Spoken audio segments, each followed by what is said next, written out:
Kryetari i Partisë Demokratike Sali Berisha ju kundërpërgjigj rivali politik Rama në lidhje me drejtuesin e prokurorisë posaçme kundër krimit të organizuar të korrupsionit Altin Dumani. Berisha para gazetarëve deklaroi se kryeministri Edi Rama mbron drejtuesin e SPAK-ut pasi sipas tij ky institucion nuk e ka marrë në pyetje qoftë edhe një herë të vetme.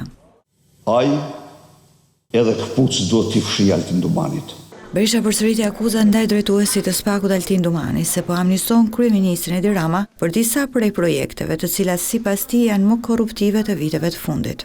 Po të mos Altin Dumani, para se t'ishte Erion Veliaj në qeli, duhet t'ishte për djegësin Edi Rama.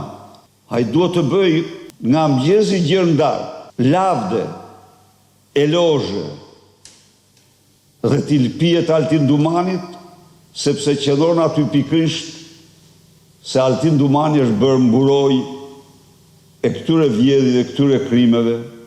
Akuzat ndaj SPAK-ut Berisha i artikuloi gjatë një komunikimi me gazetarët ku prezantoi programin për shëndetësinë.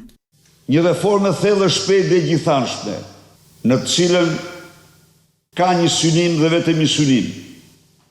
Rritja e shpejtë e cilësisë shërbimit shtetësor për qytetarë shqiptar dhe ulja drastike e barës financiare të tyre në kujdesin shtetësor. Kjo barë sot shkon në 60%, në një kohë kur në Gjermani është 12%, në Itali është 21%, 60% është tërë më të lartat në botë, dhe e tëra është korrupsion.